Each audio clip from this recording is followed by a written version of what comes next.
గౌరవనీయులు దేశ రాజకీయ చరిత్రలో ఒక సుదినం, ఒక చారిత్రాత్మక దినం, రైతు లోకానికి ఒక పెద్ద పండుగ. భారతదేశ రాజకీయాల్లో కూడా ఒకే ఒక్కసారి మన్మోహన్ సింగ్ గారి నాయకత్వంలో ఆనాడు యూపీఏ ప్రభుత్వం దేశం మొత్తానికి కలిపి 70,000 కోట్లు రుణమాఫీ జరిగింది. దాని తర్వాత గౌరవ ముఖ్యమంత్రి, ఆనాటి పిసిసి అధ్యక్షులు గౌరవనీయులు రేవంత్ రెడ్డి గారి నాయకత్వాన కాంగ్రెస్ పార్టీ, అఖిల భారత కాంగ్రెస్ పార్టీ నాయకులు శ్రీమతి సోనియా గాంధీ గారు, అగ్రనాయకులు రాహుల్ గాంధీ గారు, ఖర్గే గారి యొక్క ఆధ్వర్యంలో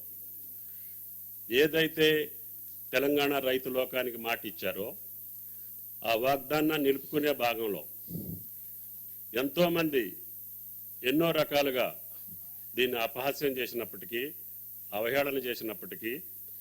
ఇది కాదు, జరగదు అని చెప్పి వాళ్ళు నిర్ధారణకు వచ్చి పెద్ద పెద్ద షరతులు పెట్టుకున్నారు. వాళ్ళు పదవులే కోల్పోయేటటువంటి రీతిలో వాళ్ళు సవాళ్ళు విసిరారు.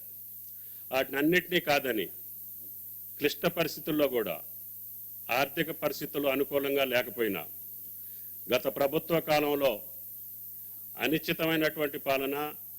అవగాహన లేనటువంటి పాలన, అవినీతి పాలన వల్ల ఆర్థిక పరిస్థితి చిన్నాభిన్నమైనప్పటికీ మీరిచ్చినటువంటి మాట, పార్టీ ఇచ్చినటువంటి మాట కట్టుబడి,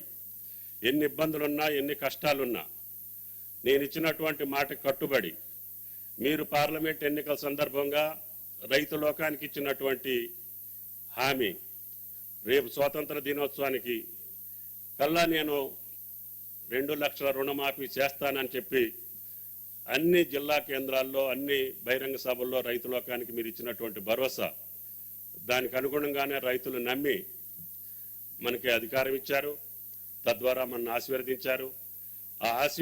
ఆశీర్వాద ఫలితంగా ఈనాడు భారతదేశ రాజకీయాల్లో తెలంగాణ మోడల్ను సృష్టించడానికి ఏం జరిగింది, భారతదేశంలో కాంగ్రెస్ ప్రభుత్వం తెలంగాణలో వస్తే అంటే ఇది జరిగిందని చెప్పుకోవటానికి భారతదేశంలో ఉన్నటువంటి అన్ని రాష్ట్రాలు మన వెంట, తెలంగాణ పాలన వెంట రేవంత్ రెడ్డి గారి నాయకత్వంలో జరిగినటువంటి అద్భుతాన్ని దృష్టిలో పెట్టుకొని వాళ్ళు కూడా పాటించాల్సినటువంటి అవసరాన్ని ఈనాడు భారత రైతాంగం మీకెళ్ళి చూసేటటువంటి అవకాశాన్ని ఈరోజు అత్యంత కష్టతరమైనటువంటి ఈ బృహత్తర కార్యక్రమాన్ని ఈ చారిత్రక దినం రోజున మీరు ప్రారంభించడం తెలంగాణ రైతాంగం తరపున, వ్యవసాయ శాఖ తరపున మీకు ధన్యవాదాలు తెలియజేస్తూ, భవిష్యత్తులో మీరు ఇచ్చినటువంటి రైతాంగానికి ఇచ్చినటువంటి హామీలన్నింటినీ కూడా నెరవేర్చే శక్తి ఆ భగవంతుడు మీకు కల్పించాలని, తద్వారా మీ టీంలో ఉన్నటువంటి మేము, రాష్ట్ర ప్రభుత్వంలో ఉన్నటువంటి అందరం కలిసి, పార్టీ ప్రజాప్రతినిధులు అందరూ మీరు ఇచ్చినటువంటి హామీలు సజావుగా, సక్రమంగా, సవినయంగా రైతాంగానికి, ఈ రాష్ట్ర ప్రజలకు అందించడానికి శాయశక్తులా కృషి చేస్తామని, అదేవిధంగా అధికార యంత్రాంగం కూడా మీరు పెట్టుకున్నటువంటి టీము భవిష్యత్తులో మన పాలన చూసి, మన రాష్ట్రాన్ని చూసి పక్క రాష్ట్రాలు అనుకరించేటట్టుగా మన పాలన కొనసాగాలని, ఈ సంవత్సరం మంచి వర్షాలతోటి మీరు ఇచ్చినటువంటి ఈ చేయూత, ఈ భరోసా, ఈ యొక్క రుణమాఫీ వల్ల తప్పకుండా పసిడి పంటలు తెలంగాణ వ్యాపితంగా అన్ని జిల్లాల్లో అన్ని పంటలు సక్రమంగా, సవ్యంగా ఆ భగవంతుడి దయ వల్ల పండాలని, తప్పకుండా మీ ఆధ్వర్యంలో తెలంగాణ సుభిక్షంగా ఉండాలని, రైతాంగం ఇంకా అనేక కార్యక్రమాలకు అనుకూలమైనటువంటి తెలంగాణ రాష్ట్రాన్ని అన్ని రంగాల్లో ముందుకు తీసుకెళ్ళటం కోసం మీరు ఇచ్చినటువంటి ఈ చేయూత, ఈ భరోసా, ఈ ధీమా రైతాంగం గుండెల్లో పెట్టుకొని వ్యవసాయాన్ని భరోసాగా చేసి ధైర్యంగా నిలబడి తెలంగాణ రాష్ట్రాన్ని అన్ని రంగాల్లో ముందుంచడానికి వ్యవసాయ రంగం ఇచ్చేటటువంటి జిఎస్డిపి, దీనివల్ల వారి యొక్క జీవన స్థితిగతులే కాకుండా రాష్ట్రం యొక్క ఖజానాని కూడా ఎక్కువ ఓతాన్నిచ్చి, ఎక్కువ ఆదాయం వచ్చి తప్పకుండా భవిష్యత్తులో